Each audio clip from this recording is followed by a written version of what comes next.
Golf Academy members, my name is Obi-Wan Green Obi, and yes, today we're going to be talking about why you might be struggling to break 90 or even 80, and it's probably not your driver holding you back, it's probably your short game. I'm going to break down why amateurs golfers struggle in this area, compare your stats versus PGA Tour pros, and reveal a lost short game technique at the end of the video that could revolutionize, I think that's how you say that, the way you play around the greens. And we will also analyze the short game swings of PGA Tour players, watch them chip a couple of these to break down their cause and effect relationships that makes them so elite, like me. And don't forget, please hit that like, share, subscribe. Let's dive in. Oh, the amateur golfer's short game struggles. Let's be honest, most amateurs don't practice short game nearly enough, and the stats prove this time and time and again. And here is what the average mid-handicapper does. The average handicapper up or down percentage for mid-handicappers 10 to 15 get up and down about 30% of the time. Bunker saves, the average amateur saves par from the bunkers less than 15% of the time. For your three putts, the amateurs three putt over 20% of the time, especially from outside of 30 feet. And how much time does the average amateur spend? On average, mid-handicap golfers spend 10 to 15 minutes per session on the short game. In fact, 70% of amateur practice time is spent on the driving range hitting full shots rather than dialing in shots from inside of 100 yards. So with stats like this, it's no surprise that most amateurs struggle to lower their scores consistently. But let's take a look at what the best players in the world do differently. So what happens at the PGA Tour level with short game? So in terms of the statistics, the best players in the world get up and down 60 to 70% of the time. Bunker players, tour pros, get up and down 50% of the time. Now with three putts comes a pretty big difference. They only three putts 3 to 5% of the time. And keep in mind, these are the fastest greens with some of the pin placements that are borderline nightmare. Now how much time does the PGA Tour players spend in the short game? Well, on average, they spend 60 to 70% of their practice time on short game. You notice the difference? Amateurs are the other way around. In fact, many players dedicate at least 2 to 3 hours per practice session to shots from inside 100 yards. So what's the big takeaway here? If you want your score to lower, you need to prioritize your short game like the pros do. But why does it make such a huge difference? So let's say you're a 15 handicapper. You might hit 8 to 9 greens of regulation per round, leaving yourself 9 to 10 times where you need to get up and down. If you can go from 30% up and down success to 50%, that alone will save you 2 to 3 strokes per round without changing your full swing at all. So the top 3 reasons your short game lowers your scores is you have more up and downs, which means fewer double bogeys. You have fewer three putts, which means you have a better scoring average, and your wedge play becomes much better, leaving you with shorter putts for birdie or par. So simply put, the fastest way to lower your score is not hitting the ball further. On the contrary, it's getting better inside 100 yards, and that's exactly why the PGA Tour players focus on it so much of the time. So Tony, those are some pretty basic statistics, but why do they hit it so good? Well, we're going to take a look at some of the PGA Tour professionals and look at their short game swings and talk about the mechanics and some things that you might want to try and do. But don't forget, we've got that super secret hidden version of how to chip the golf ball that nobody is really teaching anymore. So we will give you a little preview. But let's go watch watch the really good guys chip a ball.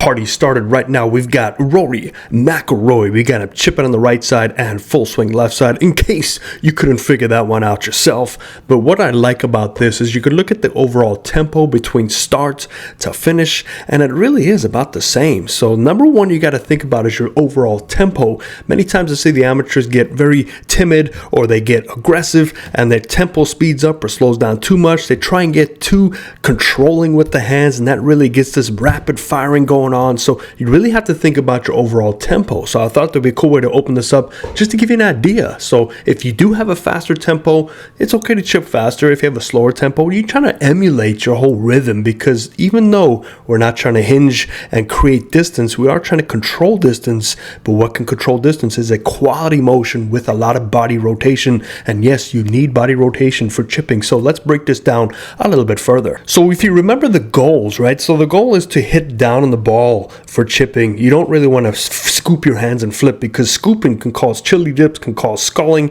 and if this sounds familiar, you are probably scooping your hands. We have to talk about why you are scooping your hands, and a lot of this does come in setup. So, of course, Barney Purple is making his appearance. We're going to do it on the plane line, and we can see that the driver setup and the chipping setup are a lot different, because we're not trying to strike up like the driver, we're trying to strike down. So forward pressing is okay. Now you notice this narrow stance, and what we're going to do is draw this in mellow yellow and draw the golf ball straight up to the sky. So we see that golf ball still favoring his left side of his body. And why is this important? Because when you turn, you don't want to have a golf ball that's too far back, because if you turn, guess what has to hit the golf ball for you? That's where you throw the hands, and that's where chili dip comes in and Scalator comes in, and you don't want either one of those to make an appearance, not just yet, unless you're trying to skip on over the lake in Mrs. Havenkamp's pool to try and hit the air conditioning switch that's outside. And now we got our Ivan Red, and we're going to put Ivan Red on the right brace line, and yes, you will be amazed at the difference and the similarities between these two swings. The basic fundamentals are still the same, so we know we need a same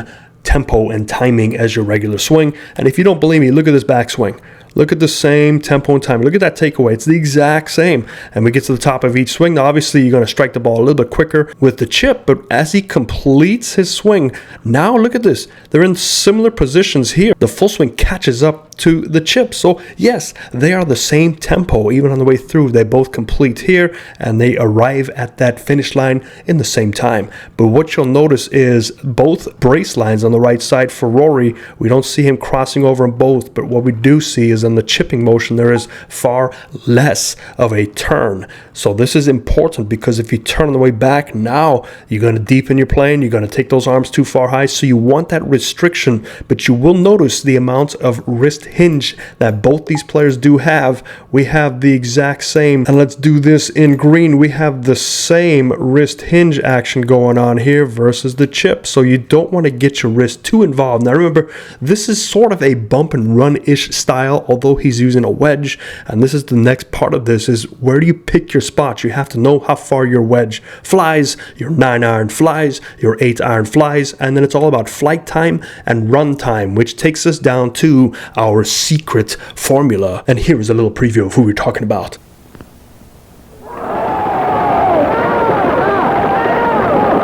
And yes, that's none other than Paul Runyon, Little Poison himself. But let's go back to this chip. What you'll see is as we get down into impact on the chipping side, is from this point on, he is hinging his wrist the exact same. So he hinges it and he holds it. Now, what helps move those hands this way? It's not going to be his hands and arms. He's not going to throw the club to get the club head down to the golf ball. What he's going to do is he's going to start to tilt his shoulders. So look at the shoulder tilt. So that tilting, the right shoulder going down or the left shoulder going up, either way, keeps the relationship between the center of his chest and his hands the same. So the more you can get your tilting involved, that's going to move your hands for you. Now from this position, we have to enact the turn. So now you'll see as he strikes a golf ball, watch his hips. His hips will turn and go with the hands.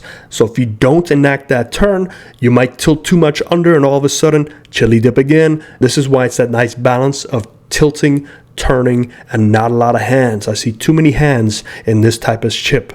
So let's just watch Seve on this one. And what you'll see Seve use is a little bit more hands because he was very touchy-feely, but look at that. So there's a lot of hand control, but watch the zip on this golf ball. Now I know that these greens are much slower than they are today, but this takes a lot of timing. Now you notice that he does turn a lot more through impact, and he also tilts. So there's that initial tilt from there to there, and if you slow it down, you'll see, watch this right shoulder. The right shoulder will move those hands ahead, so you need that tilting. Now once you get your hands ahead, you're still staying down in your posture. Now comes the turn. So tilt, then turn. It's not turn only or no turn. It's a miniature golf swing. Think about that. But we're not throwing our hands. Our hands are being pushed by our tilting and then released by our turn. Now let's take a look at John Rahm, because this is actually a really cool shot that he does. And this is the flop shot, but watch this thing suck on back, and that is pretty impressive. So how did you do that? So this is the flop shot. Now flop shots